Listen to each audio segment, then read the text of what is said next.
د سپین مړوند او د شین خال خبره د سپین مړوند او د شین خال خبره دا د ماضی دا مو د حال خبره د مشرانو سره ناسته کوا تنه بس تکړه د کمال خبره د مشرانو سره ناسته کوا تنه بس تکړه د کمال خبره پختونه پرېګ د لک صحت تپارا دا د جلال دا د جمال خبره او هغه کافر کړو په دې خبره هغه کافر کړو په دې خبره هغه کولې د تینتال خبره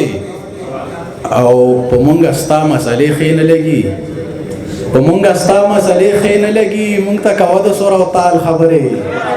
په مونږه ستا مسلې خې نه لګي مونږ ته کاوه د سور او تال خبره ما حمزوی پکې شړای کې خدا چې مې کول ستا د شال خبره او یو ټپه هندو د غزل کافر دی ټپه هندو د غزل کافر دی د پښتو ژبې هر متل کافر دی نن یې په دار کړه مقدس افسانه سبا به وایي چې ناول کافر دی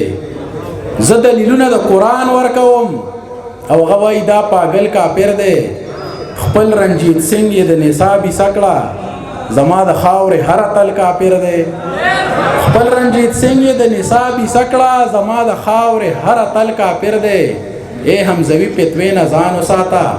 ستا دا بیان خو مکمل کافر دی او یو غزل دا شعر ډېر روپي جوړی جواد مرغزوال دلته چې د ناستې ماته وختي وي چېرې دا شعر ووایه یو غزل پتا لیکمه نو بس زما یو غزل پتا لیکمه نو بس زما ستا د حسن لږ ستایمه نو بس زما نیازک صاحب نن له حده له حسابه ځنې تېر یم نن له حده له حسابه ځنې تېر یم نن په لپو لپو سکمه نو بس زما او بیابان کې د یو چا په انتظار یم بیابان کې د یو چا په انتظار یم په سر خاورې بادومه نو بس زما او د دې خلکو نه تر پوزې یم راغلی د دې خلکو نه تر پوزې یم راغلی ستا په خوا کې لږ کښېنمه نو بس زما خدای دې وکړي چې یو څو پکې بیدار شي خدای دې وکړي چې یو څو پکې بیدار شي زه یو څو نارې وهمه نو بس زما د چا اوښکې دې په ما پسې تویېږي د چا اوښکې دې په ما پسې تویېږي حمزوي وایم چې زما نو بس زما قلم او هم کتاب د کار سیزونه قلم او هم کتاب د کار سیزونه د ژوند هسې نایاب د کار سیزونه مغربه زړه دې وچ وه په سادګره مغربه زړه دې وچ وه په سادګره تا ماله کړل خراب د کار سیزونه پتا او په ګلاب باندې مین یم پتا